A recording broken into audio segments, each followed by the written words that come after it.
Certainly appreciate it. I think we're about ready to get started. Not a lot of review because we've got a lot of ground to cover, and it is kind of underscored by the fact that you have 3 handouts in addition to a teaching handout that is called Teaching Handout. You have a supplemental teaching handout, number 1, which is colored. But I segregated the articles so that the maps could be in color. And I heard someone say, ooh, and that was Todd. And thank you, Todd. That makes me feel good. But they're colored. And there is such a way that geography has been important throughout. But it's especially impressive when we get to Jerusalem and Holy Week. So there is that 4-page supplemental handout, and then there is a 6-page supplemental handout that's just all the kind of readings and sidebars that I typically put quotes from Fleming in the handouts. And this almost just became a 6-page booklet of supplemental readings, some of which will echo what we talk about tonight. I occasionally have brain burps and don't say the right words, so the articles are there. We're going to talk about a potential seating arrangement at the Last Supper, and there's an article that backs up that discussion. I'll make reference to what is called a tear cup from Jesus' day, and there's a fuller article on the front page about that tear cup. And so, without further ado, you got 3 handouts then, 2 supplemental and 1 titled at the top, Teaching Handout. And you know you got it because it's just 1 page front and back with a schematic drawing of the temple on front. So let's take that deep breath that allows us just to say it's very okay, no matter what's going on in your day. It's very okay to be here. That not because of me, but because of the real teacher of the hour, which is the Holy Spirit. God wants to help you with whatever you're struggling with. That it's okay to be here. And I invite you just, whatever may be distracting, to set it aside for an hour. Especially with the focus of this week leading up to Easter. And the hope that is ours, that whatever we're carrying in life takes on a new light in the light of Easter. Taking that deep breath then, will you join me in Harry Went's prayer? O Jesus, Master Carpenter of Nazareth, who on your cross of wood and nails did work out our whole salvation, wield well your tools in this your workshop, that we who come to you rough-hewn may by your hands be fashioned into a truer beauty and a greater usefulness for the honor of your holy name. Amen.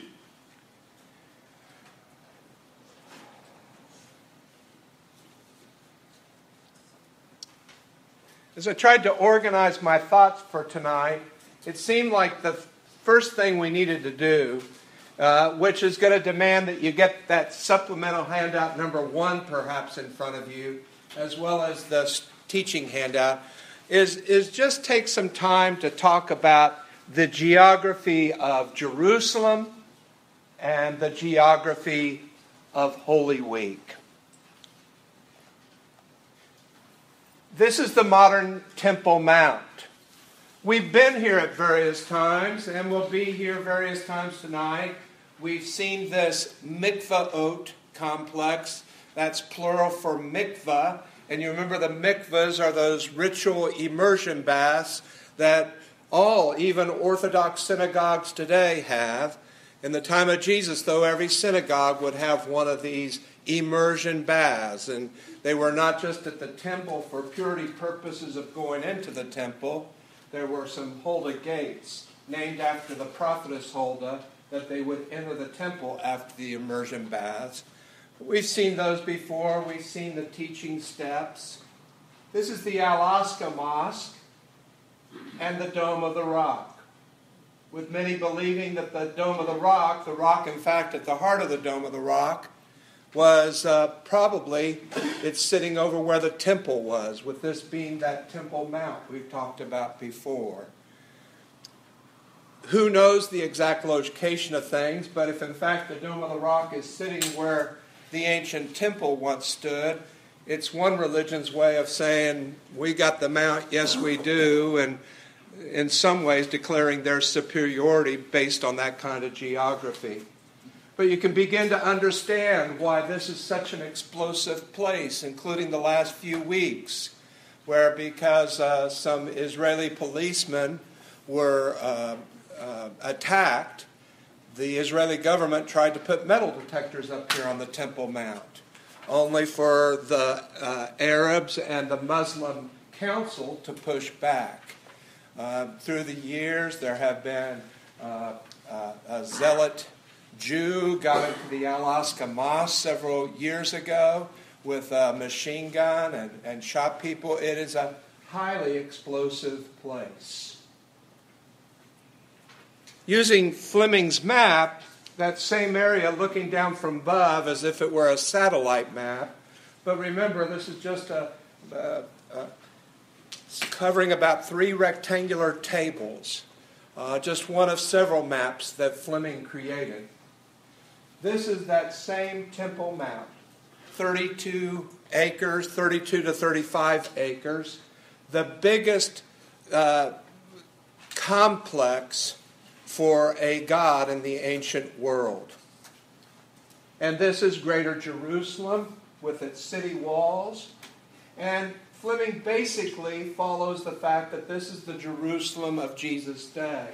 Josephus tells us about a third wall that would have been created around Jerusalem, but you can even see how Fleming has that wall not completely built. It was only built after the time of Jesus. If we focus in on this map, and if we lighten it up a little bit, I'm allowed to put another atlas-type picture to help us see some things.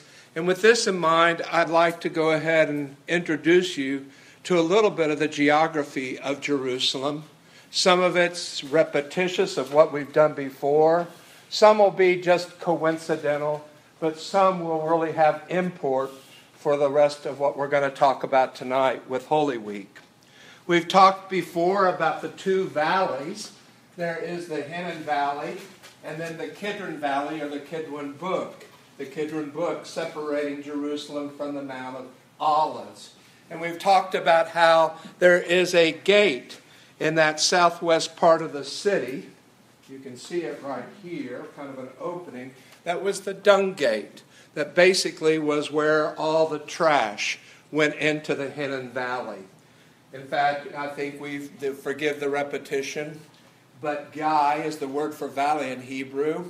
And so the Hinnom Valley, Gai Henna, will be a reference to hell in the New Testament.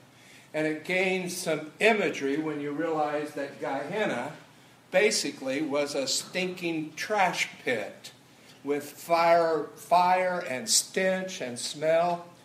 Going back to the prophet Jeremiah, it was also a valley in which there was even child sacrifices. So it's a very damned valley. The Mount of Olives is on that east side of Jerusalem. This is looking at, from those teaching steps, across to the Mount of Olives. And all that side of the Mount of Olives is a Jewish cemetery. In fact, we'll see in a while, maybe I'll make reference now, but all 3 major religions, monotheistic religions, have cemeteries on the Mount of Olives down into the Kidron Brook, with the Jews on the Mount of Olives, the Christian cemetery in the Kidron Brook, and then on up to the walls of the old city is the Muslim cemetery. All 3 religions have a sense of the Last Judgment taking place at the eastern gate of Jerusalem. And so all are suggesting that they want a front row seat. This is prime real estate. You'll have cemetery on top of cemetery. The longest continual use Jewish cemetery in the world, there on the Mount of Olives. And when tombs fall into decline and flatten, they just build a whole new layer on top. 3,000 years of continual use and burial. At the base of the Mount of Olives, it makes sense that there would be a garden of the oil press. Gat Shimon is the word. Oil, gat means press. And it makes sense that an oil press would be at the bottom of the hill, because it's a lot easier to schlep your olives down to be pressed at the foot of the hill than to take them to the top. And so Gethsemane is there on the Kidron Brook, or just above the Kidron Brook. This is the Church of all nations that commemorates that part of the Garden of Gethsemane where Jesus would have gone and prayed. Twice, in fact, in the Scriptures, it will say, as was his custom. One of the times it speaks of, he went to the synagogue as was his custom. The other time it has those words, as was his custom, was his going to the Garden of Gethsemane for prayer. Whatever his association was with that olive orchard owner, this was a retreat spot, as was his custom. It just wasn't a Holy Week retreat. It was something that apparently Jesus did as a part of his custom. This is an olive tree that can go back 1,500 years. It would not have been an olive tree unless it sprung from the roots. Remember, we talked about olive trees just defying destruction, where you level it off and it will send up shoots.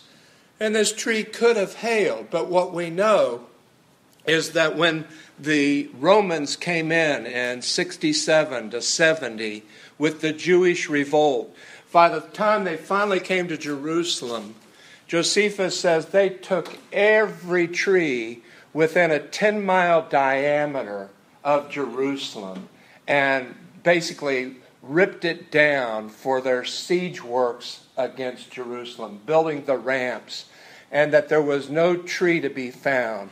In fact, there's a whole lot of deforestation of Israel that goes back to the Romans and their warfare against the revolting Jews. That and the fact that when the Turks took occupation of the land, the Turks would charge you and tax you for every tree on your property. If it wasn't a fruit-bearing tree, you got rid of it. And that really, Israel at one time must have been highly forested, unlike you can see today. Although it's amazing how the Israelis in 60 years have reforested, have regreened a very deserted place. An interesting archaeological discovery was made down here on the southeast side of the city. And I told you before that in this Jerusalem model, it was at the Holy Land Hotel, and I refer to it, many people refer to it as the model of the Holy Land Hotel. But they've since picked it up from this picture when it was at the Holy Land Hotel. And now this model has been moved to the Israeli Museum complex. But what they would do anytime Hebrew University, there would be a new discovery in and around Jerusalem, a student would defend their proposal and it would create a modification in the Holy Land Hotel, which is to say, this is more than some fantastical little model for kids. This really is a sophisticated extension of Hebrew University's archaeology department. And the gate they found here went into a special part of the city in Jesus' day. They refer to this as the Essene Gate because this would have been the Essene Quarter. This raises all sorts of questions for me, by the way. Yes? I was just curious how big that model is. Like how... It's a 50-to-1 model. Now, we've talked about the Essenes before as being one of the major religious groups in Jesus' day. You had the Sadducees, the Pharisees, the Zealots, and the Essenes were kind of the Puritans. They had a falling out with the temple priests, the Sadducees. And so they created an elitist movement that went down to the Dead Sea. And they started not rewriting scriptures, but copying the scriptures and doing it faithfully and trying to replicate as best they could how to reconstruct everything necessary to repopulate the reformed temple. They were waiting for a certain cleansing of things in the Jerusalem cultus. And then they would be ready as the faithful ones, as the Puritans, to come back in. Now, what's interesting to me is I often want to think of such a group as being so rebellious, so isolated, that they're just down there on the Dead Sea all by their lonesome, waiting for things to get cleaned up. But apparently they did have some colonization efforts that would have them populating, even though they were a predominantly male group, populating various villages and cities, including this southwestern part of Jerusalem. It's going to be a cue for the Last Supper, because Jesus says to his disciples to prepare a meal, you'll go into this part of the city and you'll find what? Carrying a jug of water. A man. A man. Boy, that's a dead giveaway, because all of us know that when things were right and appropriate in life, the women were schlepping. That's just a joke. But in that day, the women schlepped the water. And so it is this amazing cue from the scriptures that pops out that it is a man, which leads Fleming and others to say, wow, why is a man carrying a water jug? Which points to the strong possibility of this kind of monastic community in this quarter of town, and that is in fact the traditional place of the Last Supper. And that's going to have more than just, a little tidbit of trivia for you. That's going to be very important. I gave this teaser last week. That's going to be very important, as you'll see in a little while, to us reconciling a discrepancy between the synoptics and those three Gospels and John as to when was Passover during Holy Week. We'll save that for a minute. So again, we're talking about this part of the city down here with the Essene Gate right there.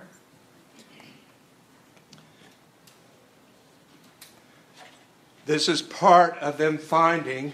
Now, these upper courses of stone were added in Byzantine and Arab times, but the lowest threshold would have been that threshold to the Essene Gate into that part of the city.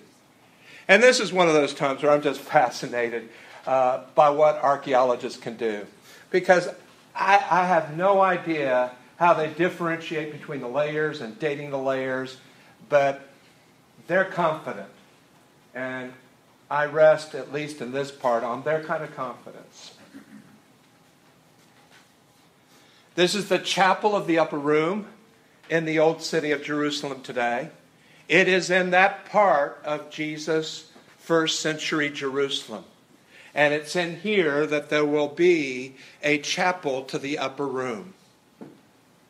Now, we need to understand it's not the upper room, but it is an attempt to localize the location and then have a chapel that celebrates the upper room where they had the Passover. The key for us, though, is it's right in that very area of the city that the Essenes would have been in. So again, if the gate of the Essenes is down here, just to the north, you have the upper city of Jerusalem. And this is where they found and have done some archaeological digs to show that this is the aristocratic. This is where the priests lived. This is where the Sadducees lived. And you need to understand, the Sadducees were trying to ingratiate themselves with the Roman structure because the Sadducees were among those that were profiting from the stability that the Romans brought. The Sadducees were the ones running the shops in the temple. And as we'll see in a minute, Jesus wasn't upset that they were selling things in the temple. There was another issue that the Sadducees were behind. And so when Jesus upsets those tables, he's upsetting the lives of a lot of the upper crust in this part of the city. Some of the archaeological finds, and so from the model, this is that upper part of the city with all these nice palaces, or mansions, we should say. And some of the archaeological finds shows this relief that would have been in a wall of a menorah. Elegant pottery for the time. Among the findings, and you're just supposed to go, wow. Well, wait till I say it first. The Neiman Marcus of the time was a glass work called Indian glass. And there are very few finds of Indian glass from the Roman Empire. They found something like in Alexandria and few scattered places. But among the places that they found, and the best word I can come up with is this Neiman Marcus, top of the line. It would have been on the front page of the Neiman Marcus Christmas catalog, was Indian glassware that they found in this palatial complex. Thank you. That was very good. Thank you. And Glenn, it was even more impressive the second time you did it. Jim, what percentage of the people in Jerusalem like that section were Jewish? Were there another group of people with them at the same place? It was the Jewish capital. And if there were any pagans to be found, we're going to find them as the Roman occupiers, quartered in what we're going to see as the Antonia fortress. But everybody in the town otherwise is purely Jewish. Now, they could be along the spectrum of what we just said. Some could be the Sadducees living in their mansions. Some could be Pharisees who were distinct from the Sadducees. You've even got some zealots, and you've got Essenes in the mix. So you have a lot of denominations, but you have that one Jewish religion in the area. There is a palace we'll see here in a minute. It was Herod the Great's, and it's probably important to say there are two Herods that we keep throwing out here lately. Herod the Great, he was the baby Herod. He was the baby when Jesus was born, but he has a son, Herod Antipas. And we saw him up in the Galilee area, and we're even going to see him during Holy Week, because during Holy Week, Herod Antipas is in one of those aristocratic mansions, and Pilate sends Jesus to Herod Antipas. But in this part of the city, still in that upper city, just south of a huge palace that Herod the Great had built, is a very rich mansion. The church of Peter in Gallicantu, the rooster crowing. The rooster crowing church sits on top of the archaeological remains of that particular mansion. We've seen it's on multiple levels. We've seen this courtyard where there was a charcoal fire, and we talked about the restoration of Peter and how there is a charcoal fire burning in the courtyard when he denies Jesus 3 times. And then when Jesus in John 21 invites them to fish, and Jesus is frying fish on the shoreline, it refers to a charcoal fire, the same exact words all over again. And it was one of those things we said that it had to be a deliberate ploy on the part of the writer of John to have charcoal fire, 3 denials, 3 questions, do you love me, as restoration. But this is that courtyard underneath, in the midst of all the ruins of that mansion from Jesus' day. By the way, I don't have any pictures, but among the things they found were all sorts of weights and measures that would have been important for the sacrificial system in the temple. And together with, I believe there was a word, korban, which had significance for the temple, and I don't quite recall its exact translation. But altogether, the line of evidence accrues in such a way that archaeologists will say, with a high degree of certainty, we're looking, and it's why they built the church where they did, we're looking at the mansion, or at least the foundations of the mansion of Caiaphas the high priest. There is even in the very bottom of the whole complex, so you're looking at multiple levels in Caiaphas's day. An upper area, a lower courtyard, and an even lower storage area. But there's also some sense that it even could have been a prison structure for holding prisoners. With some, and we spent considerable time here, talking about could this have even been a place where Jesus was imprisoned overnight.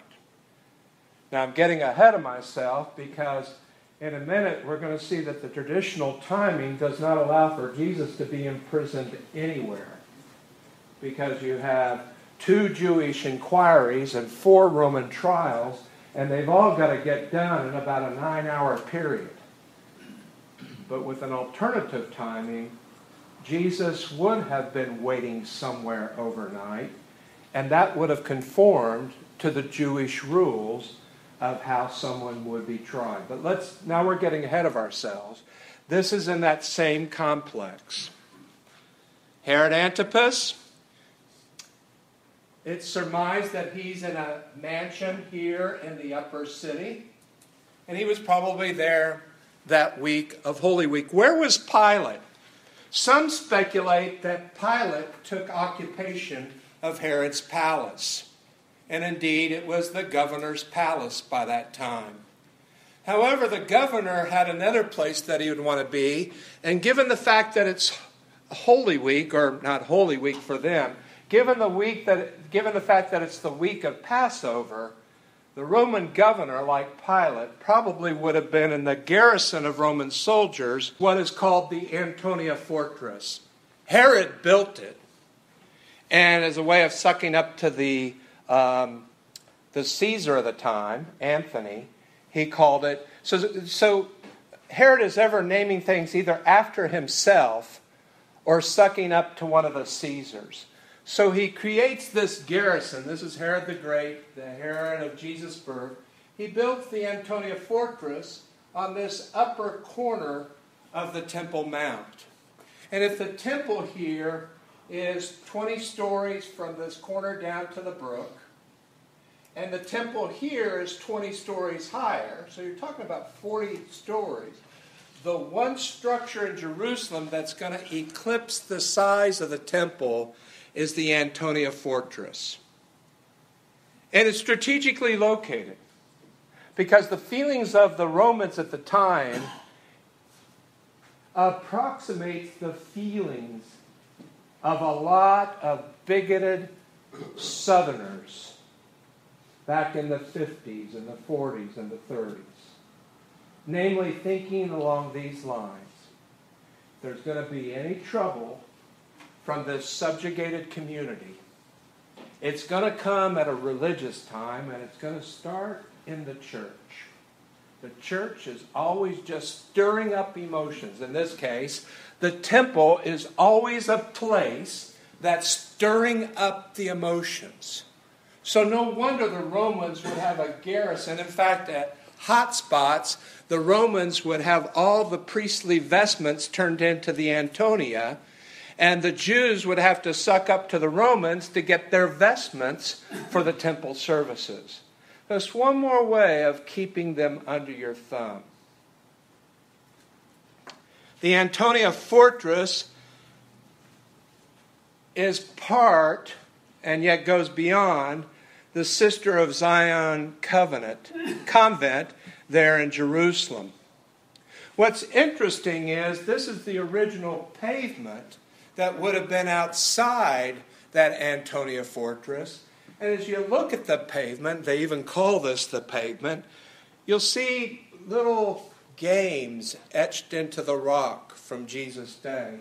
You might see a circle here, and you can begin to see wedge of pies. It's almost like a Trivial Pursuit. But the game was called Basilikos, the king. And they would play it with dice, and they would have robes, and it approximates the game Basilikos a whole lot of the ways they toyed with Jesus. When they put a robe on him, when they struck him, it's almost like Jesus became an extension of the game Basilikos. And there it is in proximity to the Antonia fortress, which puts a lot of that Holy Week into perspective. Eventually we make our way to the Temple Mount. And again, the Temple Mount is not to be confused with the temple. The temple is distinct. It is this T-shaped building at the heart of the Temple Mount. But the Temple Mount is 35 acres, of which maybe 1 acre is covered by the temple building itself. And the Antonia, again, is up on that northwest quadrant.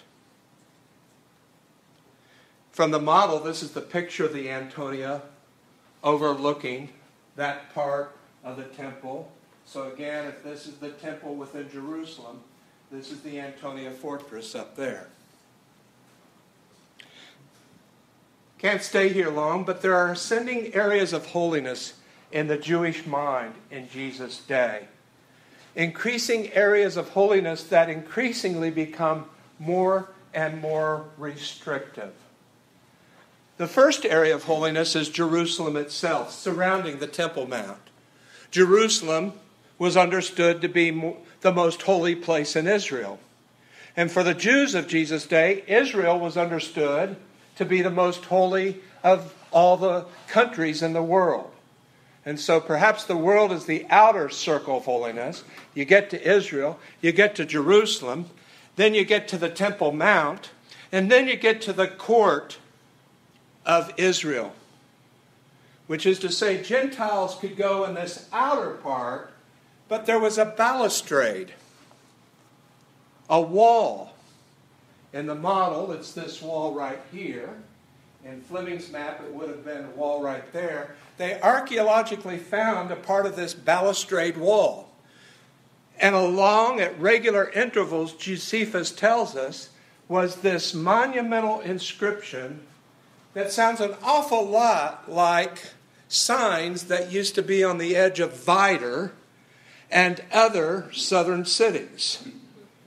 Basically along the lines, Gentiles do not go beyond this wall, or you will be responsible for your death, which will ensue. In fact, fast forward to the book of Acts. It is this trumped up charge that's brought up against Paul, and finally has him arrested that he took a Gentile beyond the wall. So maybe I need to backtrack, Ridley. Obviously, there's a Gentile element in the city. Now, where they served and what their role was, I'm going to be cloudy on. But this balustrade wall is going to help us to see that it's Jewish controlled, but maybe there's a presence of the Gentiles. Within the court of Israel, so if you're an Israelite, you can cross the wall. There was an inner part that was the court of all Israelites and women. Women could go that far. Men could go a little bit further in. If you were a man who happened to be a priest, you could even go into the front part of the temple. If you were the high priest, you could finally make it into the Holy of Holies, though once a year. And as the rabbis would write, he would have a rope tied around his ankle. Because if something happens to him, I'm not going in after him. We'd have a way to pull him out. But keep in mind that each area of holiness becomes more restrictive because it has a higher and higher degree of sanctity. There were teaching areas in the temple. It tells us that one of Jesus' place for teaching was in Solomon's portico. It says that in the gospel. He was teaching. And the rabbis would have, word would get out. Jesus is teaching in Solomon's portico. They would have their standard place of teaching that people could go to and listen. It's called Solomon's portico, by the way, because when Herod the Great, in one of his kissing the baby moves, to try to ingratiate himself with the Jewish population, he did a marvelous expansion and renovation of the whole Temple Mount, including the temple. But the one place he could not touch because of its proximity to the Kidron Brook was this whole wall over here. And so in Jesus' day, even though it did not date back to Solomon's time, there was kind of this oral tradition that this went all the way back to Solomon's temple. In fact, there was a structure below that they referred to as Solomon's stables. It was just the lore of the time, no truth to it, but it was the understanding that this was the oldest part of the temple. Fleming goes on to say something like, this proves that Jesus loved archaeology. He chose the oldest part. I don't know about that. It does remind me of a time Jim was teaching, and an older lady, late 70s, early 80s, came up to him afterwards, and she said, pardon me? Okay. You are lucky you will be that. I'm sorry. She was very old.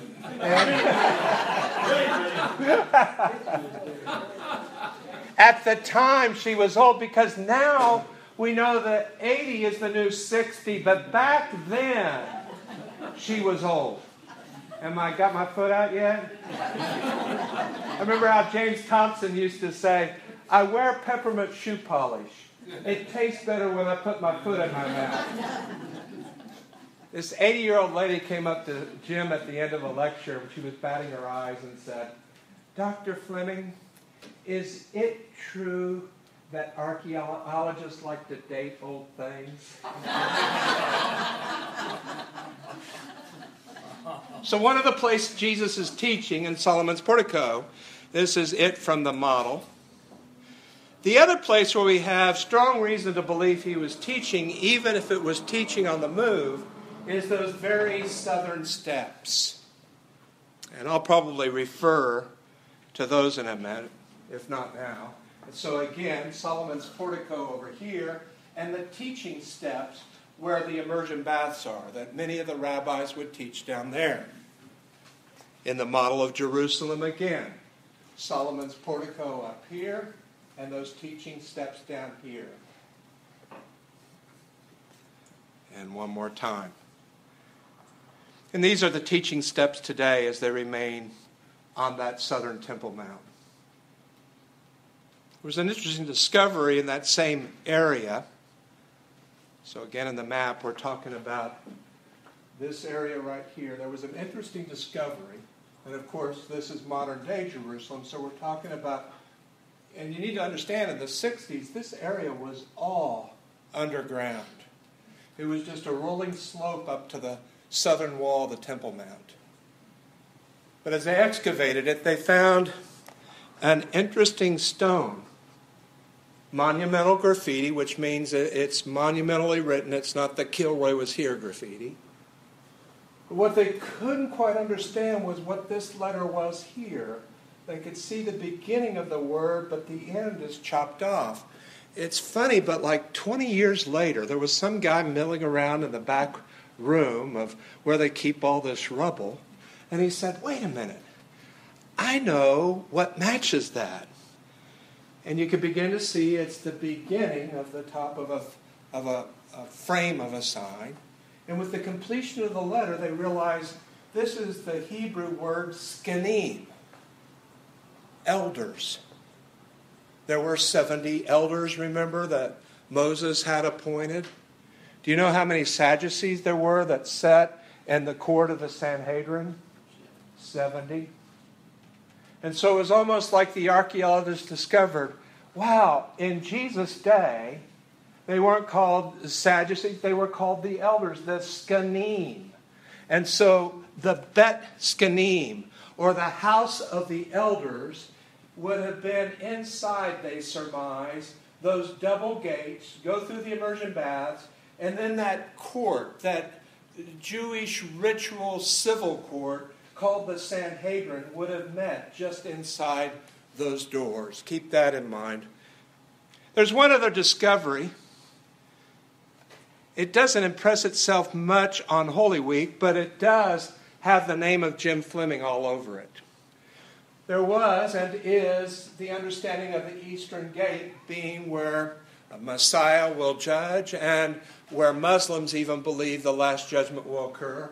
Again, that's the reason why there's a Jewish cemetery over here on the Mount of Olives. In the brook, there's a Christian cemetery and then a Muslim cemetery. Jim was taking a picture of the Eastern Gate. This is not the Eastern Gate or the Golden Gate or the Shushan Gate. It just matters what religion you're talking about. They all have a different name for it. This is not the Golden Gate from Jesus' day. This is from latter Arab time, Byzantine times, and was eventually sealed up because of protecting Jerusalem. Jim was taking a picture here of the Eastern Gate when all of a sudden the ground gave way. And as the dust settled, he realized he was in the middle of a mass grave with about 40 skeletons in it. And he saw the outlines of an even more monumental gate. It's funny, he was down there, he snapped a picture. I think he was even allowed to go back the next day, but within the week, the whole area was sealed off, and he was not allowed to ever go back again. But it's almost one of those sayings, some of the greatest archaeological discoveries are by happenstance. There goes the Dead Sea Scrolls, for example. And here, most archaeologists surmise that what Fleming really stumbled into was the Eastern Gate from Jesus' day. Now, what's that? Why was it blocked off, sealed off? For what reason? You need to understand, if we go back up here, this is ground today. He fell through the ground and went down there. Right. It's sealed off up here because this is from the Arab period. And the Arabs sealed up the gates as a security measure. But down there, if they had dug deeper, you need to realize these are the upper course of stones of that gate. In other words, this is the top of the gate. Dig down, and you're probably going to find a completely open gate that's not sealed up at all. It's just that the debris. Remember when the Romans came in 70 A.D. to finally put down the Jewish rebellion, they leveled Jerusalem. And so we don't know at what point this rubble just accumulates, the dust accumulates. Who knows what bones these are, either a planned burial, or are these some of the victims of the siege of Jerusalem? I haven't read about that. But why was Fleming locked out of there if it was archaeological find? I think the sensitivity surrounding the Temple Mount, Okay. and probably, this is just speculation on my part, Jewish reservations about American getting credit for a big find. But you got to remember the Temple Mount. I mean, the attempts to try to blow up the Temple Mount, because the Jews want to restore the temple up there. And there are conservative Christians who think Jesus will come again when the temple is restored. So there are all sorts of agendas from ultra-wing fundamentalists that argue for the demolition of the Dome of the Rock and everything else. And so there's a security dimension to all that. I think the motives are all over the place, though, and everything I've just said has been speculation on my part.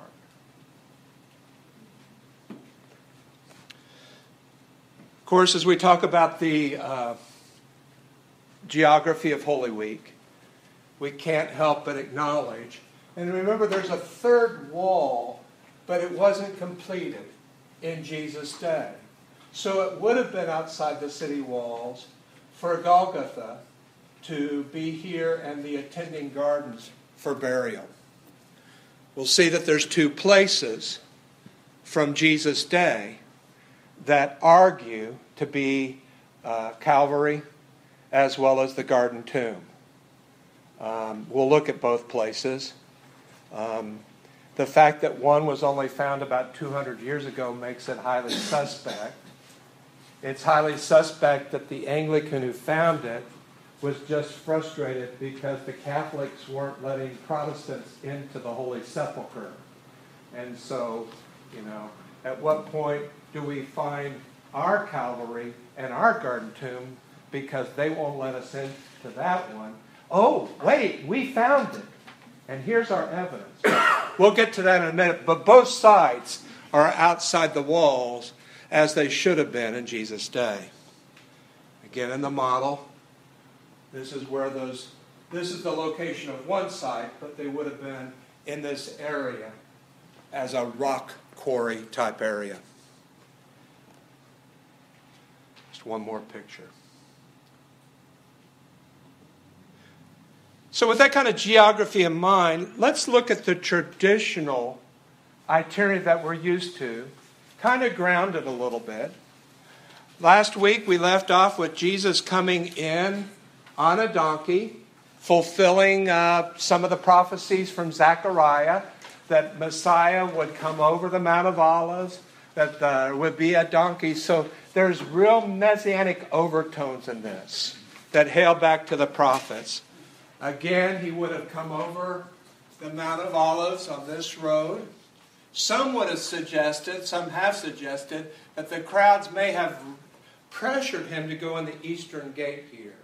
The orthodox way into the temple would have been from the south, as we've seen before, but with all the messianic expectations that the Messiah would come and bring judgment at this gate, some have suggested maybe Jesus entered the temple complex through that gate.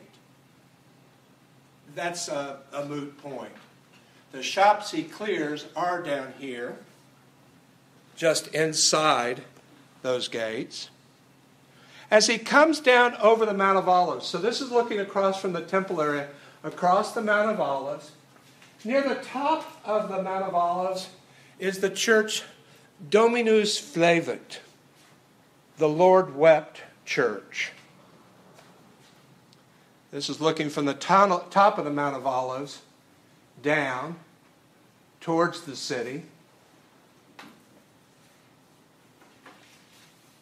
This is the chapel looking across the altar to the Temple Mount. But note the architecture on each of the corners, and it almost looks like a tear flowing across the dome. But on each corner, there's a vase that would have had high significance. It's referred to you in your supplemental reading. In Jesus' day, there was a custom, Fleming argues, of collecting your tears. One of the Psalms, Psalm 56, talks about, "O Lord, you've numbered my tears." I have a replica of such a tear cup. I was really mad when the top broke off.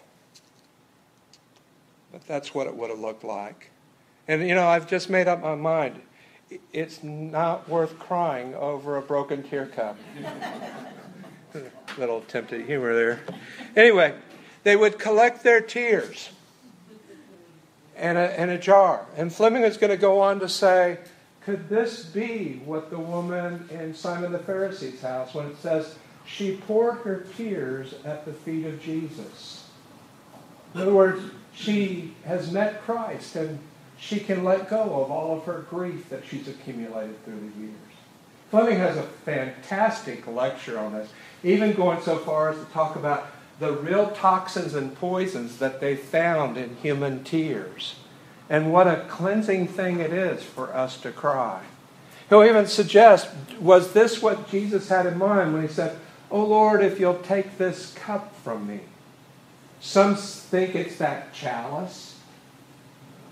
But Fleming equally pushes without being, it has to be this way. Could take this cup from me, take this cup of woe and sorrows from me. But notice how the artisan of the church here has put tear cups, because this commemorates Jesus coming over the Mount of Olives in a place like this and crying over Jerusalem. He proceeds. They pick up palms. Remember last week we talked about the palms as a political symbol from Hasmonean times of the Maccabees. I said something erroneous last week. I made it sound like Pompey changed the coinage when he came in 60. The Judea Capta coin really comes from Titus at 70 A.D. After they've leveled Jerusalem, his Judea Capta coin is minted as a way of declaring their celebration and victory over Judea and the Jews. But the point I was making, even though I had the wrong time element in mind, is nonetheless the same. Notice how the Roman conqueror has had the woman Jew turn her back with shame to the palm as a nationalistic symbol, with the real idea that when they picked up the palm, they were picking up a nationalistic symbol, and they were waving it. So by the time he's on a donkey, and he's coming over the Mount of Olives, there's a real declaration: Messiah is coming. For all the ways we say, why did Jesus never come full out? There are so many ways that he full out said he was Messiah, and the people reciprocate. At this point in Holy Week, they're picking up a palm and saying, you're the boy, you're the man, come on, Messiah, do your thing. And they're reciprocating. There are shops and stalls inside these gates in the southern part of the Temple Mount on the inside. This is how they would look in that model. And it says that entering the temple, Jesus took a whip and drove out the coin changers. You need to understand, coin changing is not, I'm convinced, Jesus' problem. His problem is there is an exorbitant exchange rate. In other words, they got the wrong conversion in mind. You had to take the Roman coinage that had a picture of the emperor on it also, and you needed to exchange it for coinage that may have had geometric figures or figures of plants, but would not have a graven image of a human being. And you needed to exchange those coins into coins that would be acceptable by the treasury of the temple. Likewise, you did need to buy your sacrifices, so that when people say, well, we set up a table for the UMW to sell cookies, I know we're not supposed to sell things in the church. Jesus' issue wasn't with the UMW selling cookies. It's that the UMW charges $10 for a dozen cookies. That's the issue. To be more, I was trying to rile up the women, but I couldn't. I guess they turned me off with the 80-year-old comment. Or the sleeping water. Yeah, I really have ticked off old women. All right. And you have to go home with one.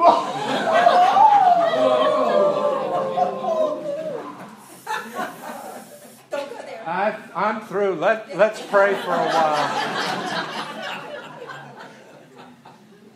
Jesus' problem is not with the sacrifices needing to be bought.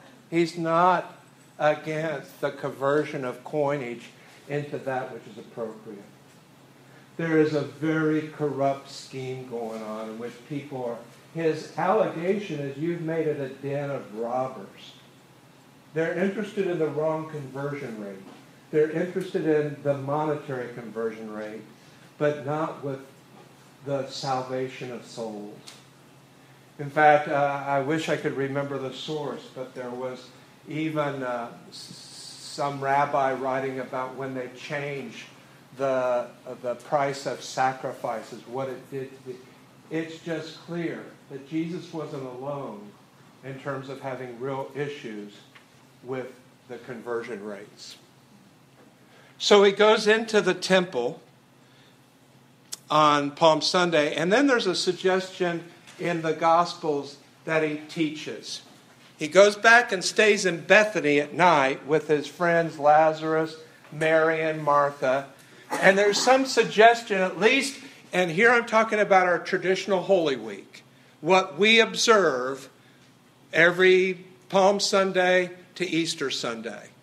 And our timeline, as we have it traditionally, is he's teaching 3 days and staying in Bethany at night, because it says he went back out to Bethany. And remember, that's where Lazarus is, and Mary and Martha. Among his teachings is some symbolic teaching. He sees a fig tree. He's hungry, it says.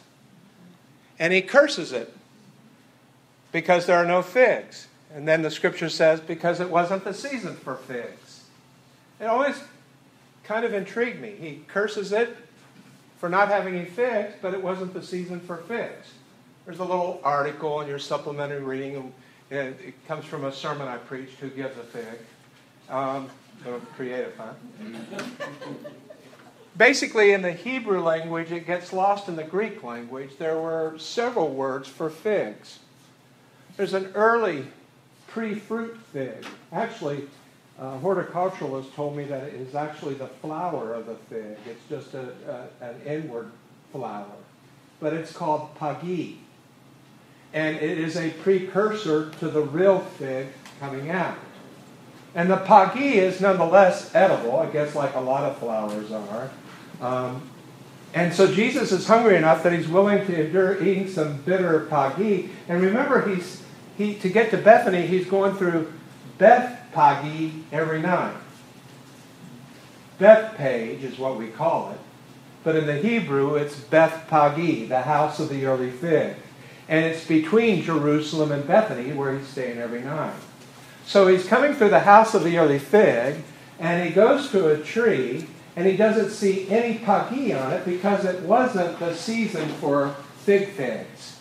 It's just the season for the flower. And he curses it.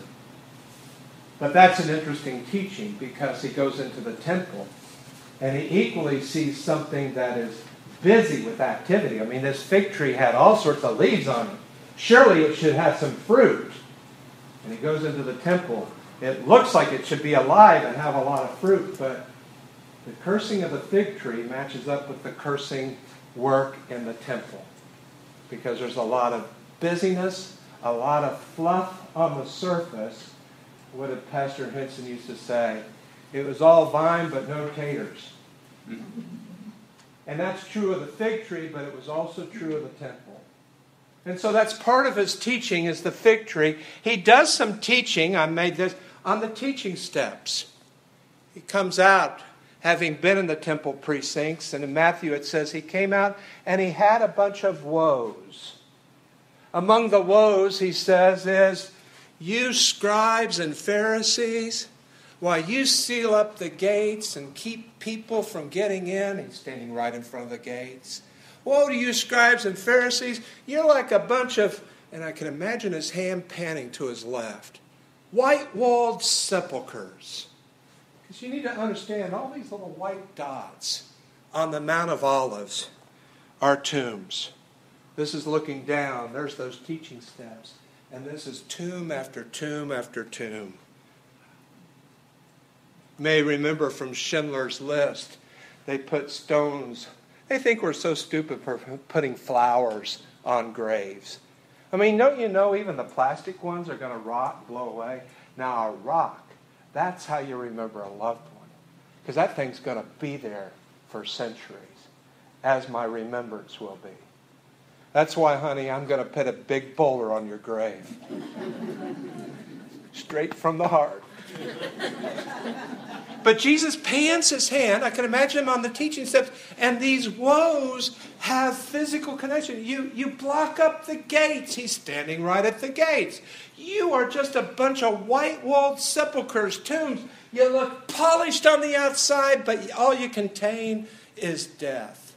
Dead man's bones. Yeah. And so Jesus is teaching in Solomon's portico, but he's teaching on the move. And then according to our timetable, we get to Thursday. He tells the guys to go prepare a meal. They'll meet a man schlepping water. Boy, that's interesting. They go. Of course, it's a Passover meal. Jesus himself says, how I've longed to eat this Passover with you. This Passover meal. You'll remember we talked a little bit. We digress here a little. Apologies to Leonardo da Vinci. But it wasn't a seated meal with Jesus in the middle. We're going to go back to the first time we were together and talk about that triclinium. With Jesus the host here. They have found tricliniums throughout the Holy Land. At the base of Masada, there are dozens of military encampments that the Romans, when they were sieging Masada for 3 years, built. And in each of the encampments, there was these tricliniums for the officers. So again, imagine this being long enough for a full body. You would lean on your left shoulder, or your left elbow, with your feet down at the bottom, and a server would come in. Of course, they would have cushions, and a server would come in and serve from the inside. We equally saw the outlines of a triclinium when we went to Sepphoris. Remember this mosaic? And we said how this outline here, this U shape, traces where the triclinium would have been in that nice little mansion. This is a reproduction of the triclinium that Fleming had at one of his early archaeological gardens. He's been displaced from several places. With actors for a movie, it got populated like this. And again, with the notion that you recline on your left elbow, come into the middle and get served. Fleming will argue for several reasons why it was a reclining table. First of all, preceding the meal for several times, the disciples have had arguments of who's greatest. Something that would have, although that in itself is not sufficient to argue for a U-shaped table, but it is to suggest that with arguments of greatness in the air, there's questions of who gets to sit in the seats of honor and who sits in the lowest place. Remember, this is your host, this is the seat of honor, and then in descending order, the honor goes down to the lowest seat here. And so there's some of that sense of greatness. Even more compelling is how the rabbinic sources from the time of Jesus talk about that whenever you can, we are to eat Passover as if we were royalty. Like those Roman captains at Masada, eating at a triclinium and reclining. But perhaps the most compelling argument is, and there are two, there's one that I would add to this, is go find a man carrying a jug, and he'll show you a large, already furnished upper room, a kataluma. It's the same word that was used for guest chamber. But the word furnished here means it is a kataluma that has a triclinium table. There's still one other argument that we'll pick up in a minute, but have you ever found it interesting that it says the beloved disciple was sitting next to Jesus, and Jesus was leaning on his chest. And it says the beloved disciple was reclining, and then at another point it says, and Jesus laid on his chest. Which sounds really strange if you're Leonardo da Vinci's. But if you're at a reclining table, for Jesus to talk to the person at his left, Jesus is going to lay on his chest and say, John, what do you think about blah, blah, blah? And so based on that, Fleming comes along and contends just as a point of let's just do a little bit of thinking for possibilities. Jesus is the host. He's the one that organizes things, and he's the lead teacher. He's the lead rabbi for the evening. If that's the case, then John, the beloved disciple, is in the...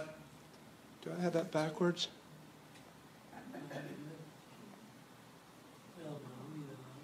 He's leaning Yeah. on John, he'd be on the other side, right? No.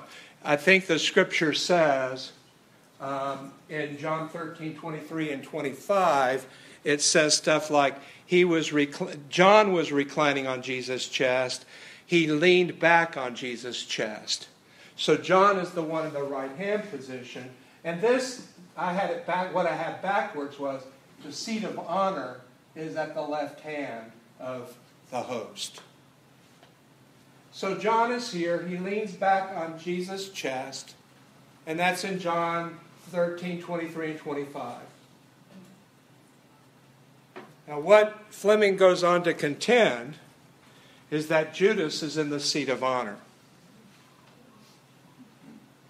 And the reason he says that is because it was a custom at the time for the host to give the guest of honor a dip of sop and put it in his mouth. That's something that Jesus does.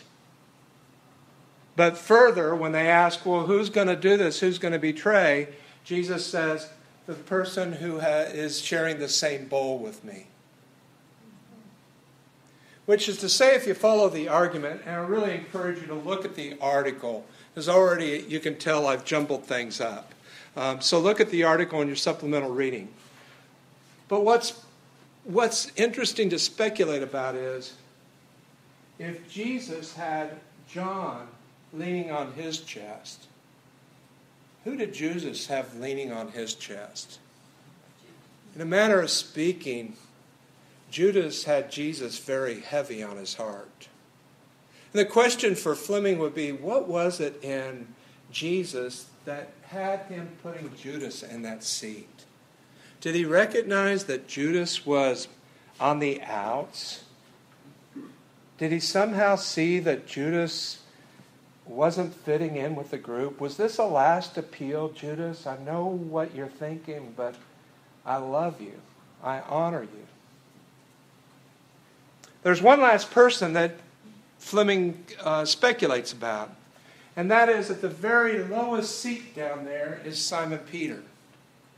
Again, the arguments get stronger and stronger. First of all, he says, it meets Peter's personality. Peter comes in and says, okay, I can understand John being the right-hand seat, but Judas in the seat of honor? Well, I'm going to show Jesus. And he stomps around the table. Should I sit back? No, I'm going to sit over here. In fact, I remember Jesus saying, sit in the lowest seat so that you can be called up to a higher seat. So maybe even Peter's trying to play his hand. Second of all, Peter had to motion for John's attention to get him to ask Jesus who the betrayer was. You remember that? So imagine, here is Peter reclining on his left elbow in such a way, right elbow, in such a way that the only person he can get attention of is John over here on the other side. But finally, and this is the most compelling reason, it says that, and when Jesus finally came, it doesn't say finally came, that's the inference in the Greek. And when Jesus came to Peter, he washed Peter's feet. The inference in the Greek is when he went through the whole line and he came to Peter. And he washes Peter's feet, which is interesting because Peter was the one at the table being in the servant seat that was supposed to wash everybody's feet. A little bit of speculation, but nonetheless interesting. After the meal was over, they went out to the Mount of Olives. They sang a hymn. This is that church of all nations. Inside the chapel, there's a mosaic above the altar that recounts Jesus being in the Mount of Olives praying. With this commemorating what they believe is the stone he poured out his heart on. The real image, though, is not Jesus being so composed. The Gospel of Matthew, for example, says Jesus fell to his face. Mark says he fell to the ground.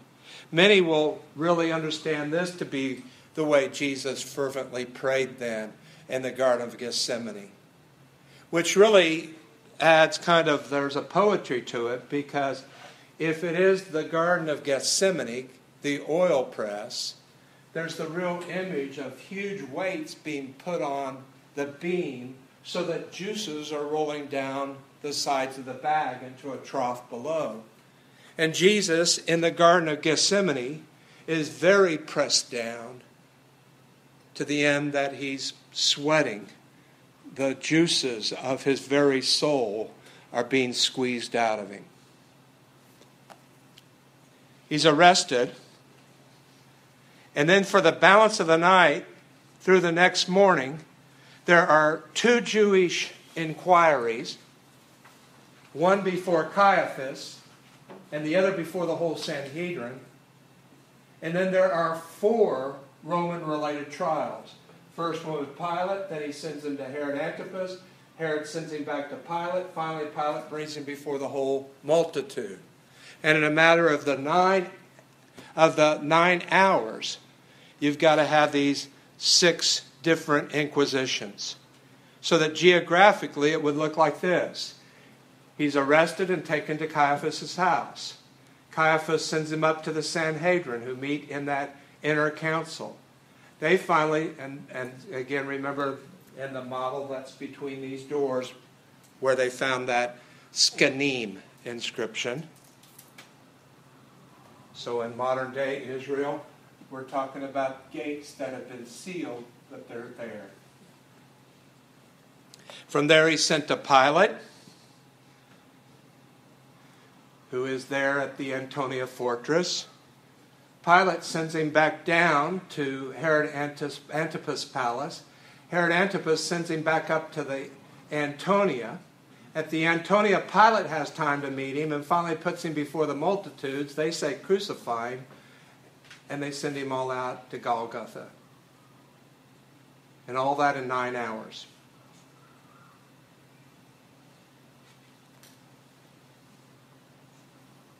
Are you tracking? We could talk a little bit about this scourging. As much as I do not need to see The Passion by Mel Gibson.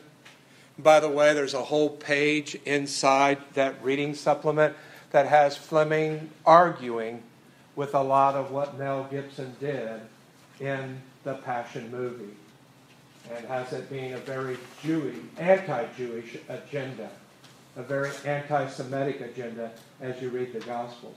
But the one thing I can't argue with the Passion about is how totally gruesome the crucifixion was. I mean, it's just as upsetting as it is, and I do not recommend it for anybody and everybody, or everybody. It does get you in touch with how terrible crucifixion was. Up until I saw that movie, the closest I came to really appreciating what was going on was a sermon by Bill Henson. And he just had antidote after antidote. He cited Josephus, who said that during the scourging, men were known to just lose their voice halfway through from the yelling. He also talks about a wax museum that did a very real reproduction of Christ scourged and on the cross, and they had to remove it because it upset too many people in the museum. And those were the best glimpses. So Mel Gibson's Passion has some real Hollywood agenda that needs to be corrected. But for its portrayal of how terrible scourging and crucifixion was, it is accurate. They have found the remains of one crucified person in this ossuary outside Jerusalem at a place called Givat HaMetar. And they found the bones inside. You remember what happens with an ossuary. It's a secondary burial place. They put the person, say, in a ledge in a tomb, And when they decayed, they'll gather their bones and put the bones together. That's what's called being gathered to your ancestors.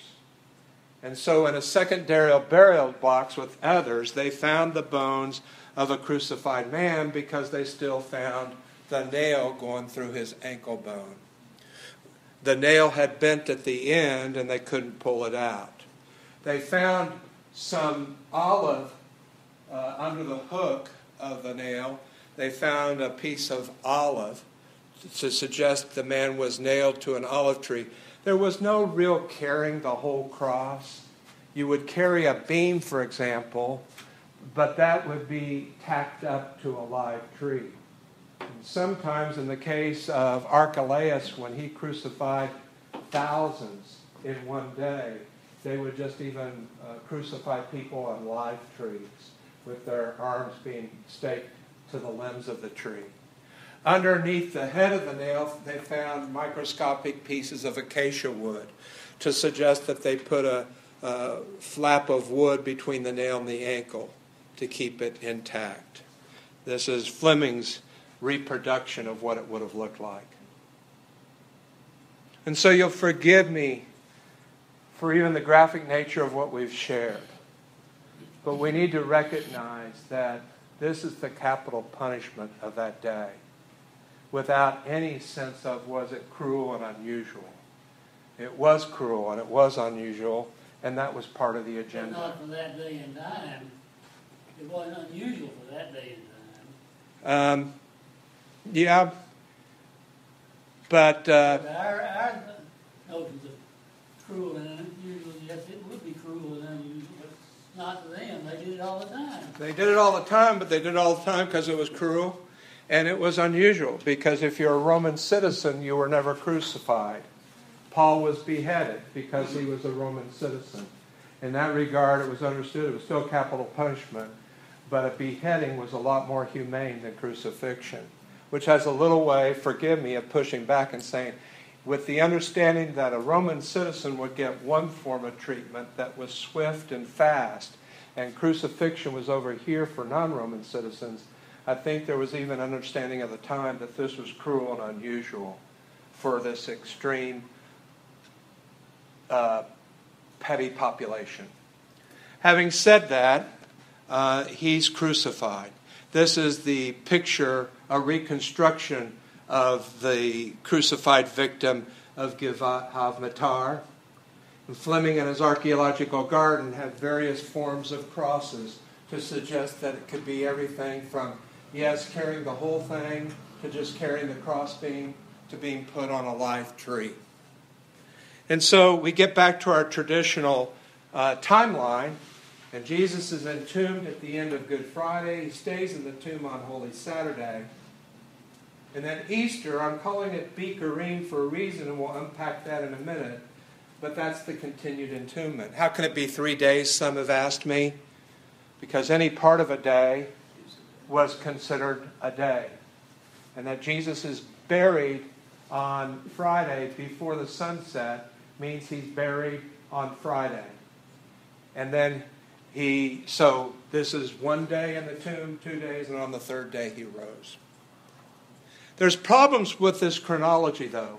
And I've already hinted at it, that this is an awful lot to take place in just 9 hours between arrest and being handed over for crucifixion. And it really defies Jewish protocol. And this is important to invoke because you could say, no. They hated Jesus so much they could break their own laws. No. You see, their allegations against Jesus was he was blaspheming and breaking the laws. And so all the more reason would they want to dot their I's and cross their T's. So some of their laws, and I've got 3 here, you can't have a verdict for a death or handing someone over to death within 24 hours. There has to be a waiting period. You can't have a night trial. You can't have a trial on the eve of a feast. So now we're beginning to push things back. There's even a rule that you need to have begun these discussions 40 days before all of this. But here Fleming suggests, you remember they're talking in the temple about something needs to happen to Jesus right after Lazarus is raised. And at that point, they began to look for find a way. Fleming's going to argue that all the way back to when Lazarus is resurrected is when the real trial begins. And it's interesting, do you remember it says they wanted to get Jesus at that point, but who else did they want to kill at that point? Read it carefully. It's interesting. They even wanted to kill Lazarus. And that all starts, so that even conforms to the rules of 40 days of inquiry before you get to any kind of verdict. But in terms of that week, these things all would suggest you could not have an arrest on Thursday night and a verdict on Friday morning. There's another problem, though, and I suggested it last week, and I've hinted at it this week, that there's a sense that the Last Supper is a Passover meal. In the Synoptics, Matthew, Mark, Luke, and John, Jesus says, how I've looked forward to having this Passover with you. He took the cup, took the bread. They went out, after they had sung a hymn, they went out. There's the closing hymns in the Seder meal. But then Good Friday has a sense of being Passover in the Gospel of John. So you can look at the Last Supper as Passover, special preparations. It's a reclining meal. The cup is focal. There's talk of a new covenant. There's a concluding hymn. They go to Gethsemane. You couldn't leave the city limits. Gethsemane was understood to be inside the city limits of Jerusalem. But John, the crucifixion, is Passover. Jesus is a perfect male lamb without blemish. Whether we know it or not, he's ritualistically drained. With the thrust of the spear in the side and the fluids come out, they would have seen that as a very kosher sacrifice. The life juices have been drained away. There's a plague of darkness that hits about noon until Jesus dies at 3 o'clock, which replicates the sense of the plague of darkness from Egypt. He dies at 3 o'clock. It's interesting, but Josephus tells us that the first Passover lambs in the temple, there are different gates they go to have their lambs sacrificed. And the first groups of lambs are sacrificed, guess what time? 3 o'clock. There is bloody hyssop and a post. It says that the Roman officer takes hyssop of all things and offers Jesus a drink from the sponge, which, by the way, is quite demeaning and disgusting. Sponges were kept in your toga just to be used for sanitary purposes at the latrine. And so he offers this drink on the tip of hyssop. Where else do we see hyssop in the Scriptures? It's what they were told to get and dip into the blood of the lambs and put on the doorpost for the Passover so that the angel of death would pass over. And here's hyssop being employed on another kind of post. And the imagery is there then for Jesus to be the Passover lamb, the perfect Passover lamb. So which is it? Is the Last Supper a Passover? Is crucifixion a Passover? You might say, well, it doesn't make a difference like the lady, but it does make a difference to me. And here's the resolution.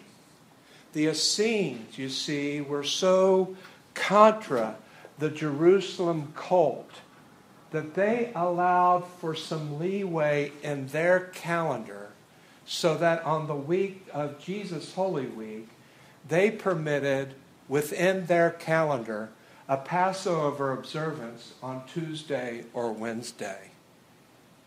Jesus goes to the Essene quarter. It doesn't mean Jesus was an Essene. I think John the Baptist stood much more to be an Essene type than Jesus. But nonetheless, there are ways where there are affinities with the Essenes, including you'll find a man, upper room, in that part of the city. And it could have been called a Passover meal and qualified in their minds as a Passover meal. If that's the case then an alternative schedule for the week would look like this. Palm Sunday, cleansing the temple, he returns to Bethany. He teaches in the temple, and we're told he goes back to Bethany. He has a Passover celebration in the Essene quarter of the city on Tuesday, and then he's arrested that night, and into Wednesday, there's an inquiry before Caiaphas in the early morning and confinement all day. Then the next day, he goes before the Sanhedrin. There's a 24-hour period here between Caiaphas and the Sanhedrin. Pilate takes over, even sends him to Herod, and the next morning he goes back to Pilate and before the whole multitude, and easily by 9 in the morning he's on his way to crucifixion.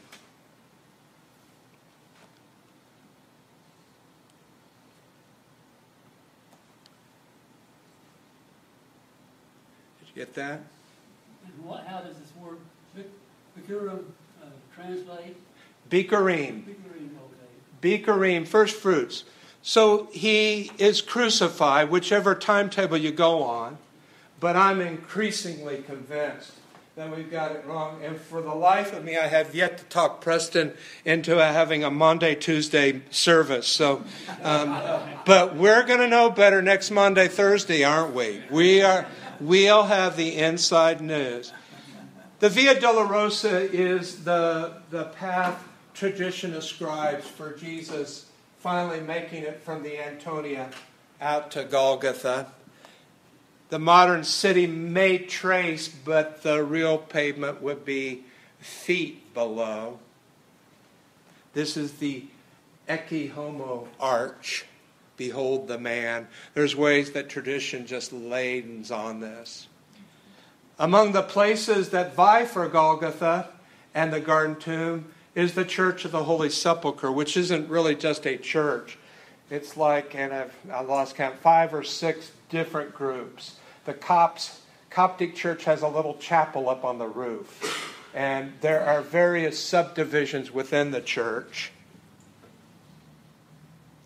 It is built over a rock quarry from Jesus' time. One of the arguments Fleming has for this being the place is, if there had been a better place, they would have built it there. This is so incredibly hard to build a place. Within the Church of the Holy Sepulchre, there is one place, and again, almost like the Church of the Nativity, you can reach through a hole in the ground and touch bedrock as the place where Jesus was crucified. And then there's the Holy Sepulchre. Inside, there's the appearance of it being a tomb, but it is a total refabrication of things, because when the Muslims came through, they jackhammered the Holy Sepulchre to the ground. There are within the area, though, first century tombs. But while the Holy Sepulchre is inside the modern city walls, in Jesus' day it was outside the walls. So remember, there's always a redrawing of the line. Outside the modern city walls, at a bus stop, is Gordon's Calvary. You can look it over. There's the bus station down below. A more frontal view will give you one of the reasons why Commander Gordon thought he was a British officer. He was a more noble officer than he was an archaeologist. But it's one of those things, and I'm sorry, but the novel I'm writing is, he wasn't allowed into the Church of the Holy Sepulchre. And so, it's amazing what we can do. I don't want to say he was profit-making. I don't want to say he was delusional. But walking along, he sees an eye socket here, and an eye socket here, and the bridge of a nose. And this becomes the basis for him thinking, wow, they took him out to a place called the skull. And then he starts laying down the body of the skeleton, a glorified huge skeleton, over a map of Jerusalem with the skull being there. And it all becomes the basis for him saying, Eureka! We've found it. They've been wrong for 1,800 years. This is the real place where Jesus was crucified. And oh my goodness, this is the real tomb where he was laid to rest. but unless you're an Anglican, most people in the area say, go to both places. Go to the Holy Sepulchre if you want to see the real place. And go to Gordon's Calvary, go to Gordon's tomb if you want a better feel for what it would have looked like in that time. Again, first century Rolling Stone tombs have been found in the Israel area. And again, what they would have done is put the deceased up on a ledge. And when his bones had been, when he had decayed, put him into that secondary burial ossuary. I'm sorry I've gone over. Can you give me about 5 more minutes? All right. Bikurim plays in this way. When you get to Leviticus 23, the Lord said to Moses, speak to the people of Israel and say to them, when you enter the land I'm giving you and you reap its harvest, you're going to bring a sheaf of the first fruits to the priest. And he's going to raise that sheaf before the Lord that you'll find acceptance. And he's going to do it on the day after the Sabbath, following the Passover, which is back up in verse 5. The priest shall raise it. So Passover is Friday. The Sabbath is Saturday. On the day after the Sabbath, following the Passover, that's Easter morning. Our Easter morning. And a priest is taking a sheaf of wheat. The rabbis said, oh, by the way, because the growing season is good up in the Galilee area, get your first fruits, your first sheaths, because it's still cool down here in Jerusalem. Get your first sheath from the slopes of Chorazin.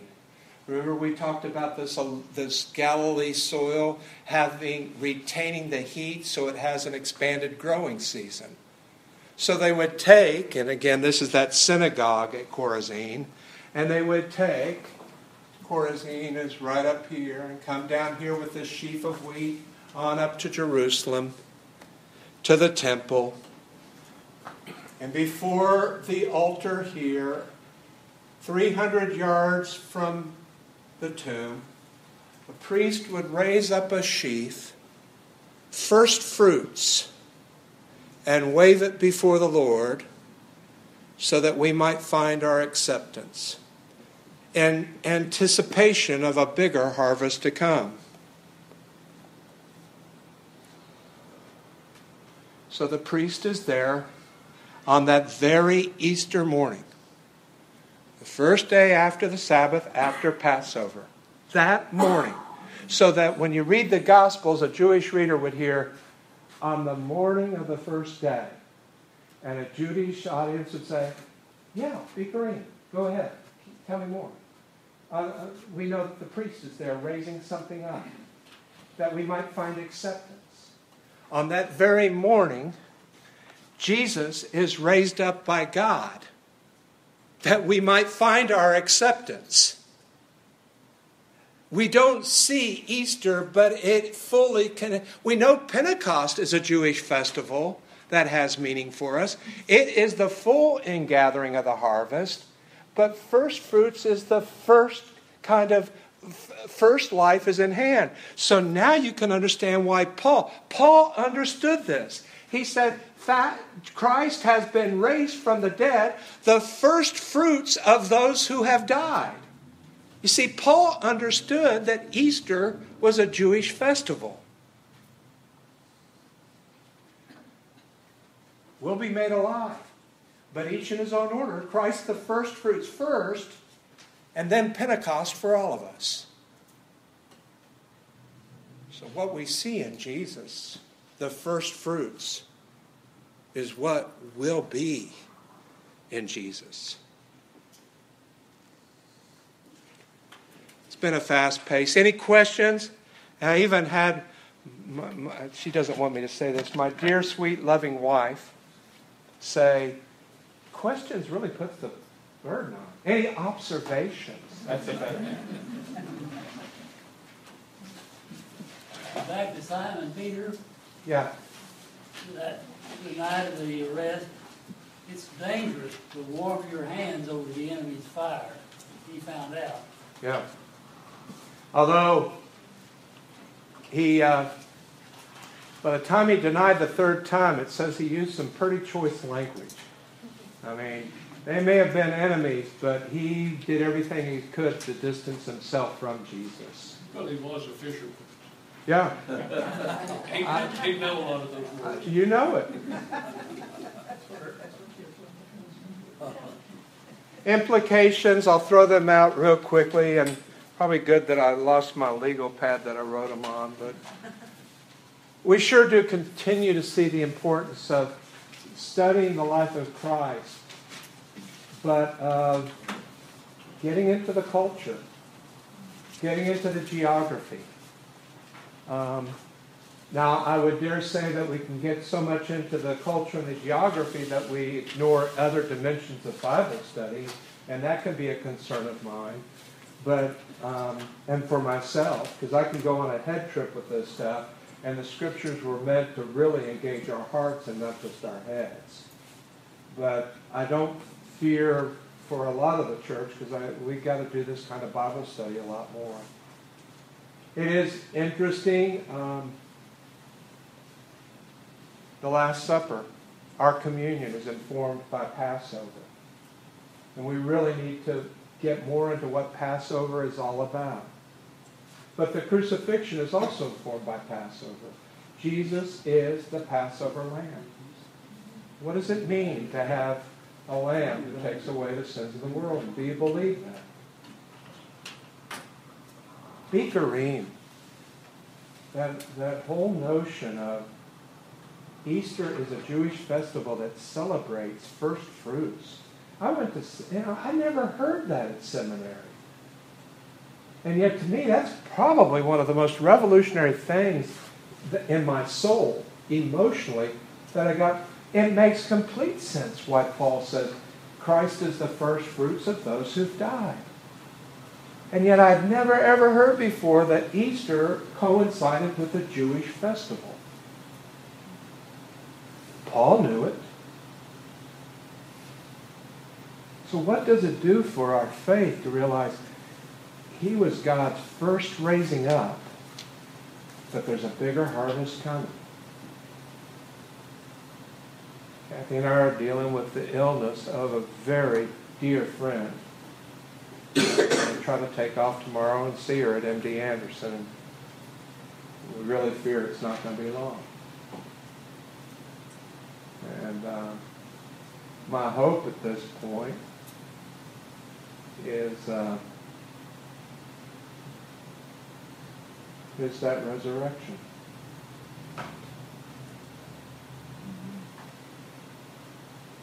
And what we see in Christ is what we're going to be in Christ. How do people make it without Easter hope? I remember a friend saying one time he did a favor for a mother whose son was a member of the Banshee motorcycle gang and did his funeral. He said, I've never seen such despair in all my life. All these grown men and women were just wailing like those who had no hope.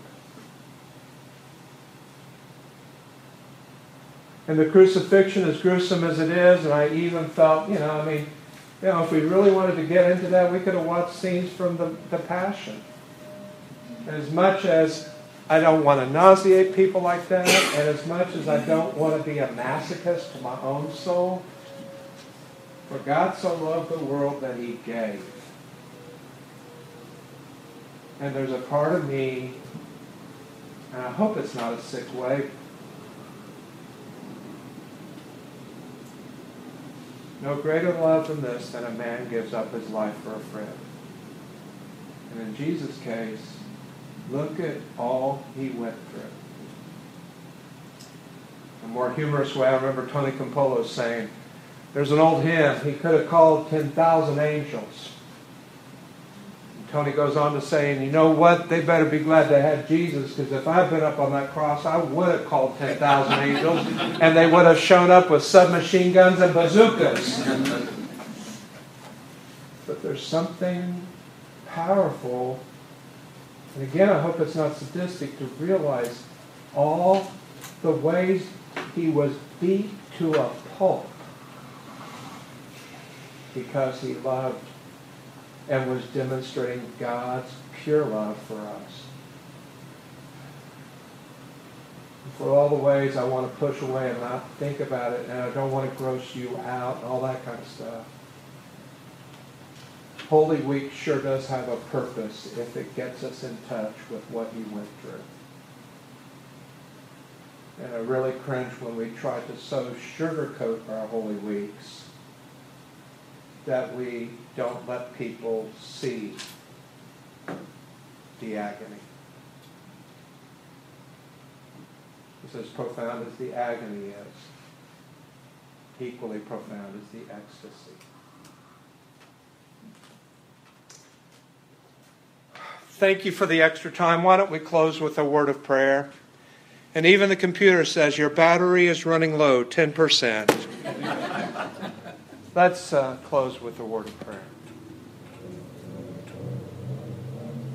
Lord, I thank you for the love that has filled our time together. From your Spirit, but also people being so affirming and encouraging. We do pray, Lord, life is too short, too unpredictable, and the gospel too precious for us to just be on a bunch of head trips. Please, Lord,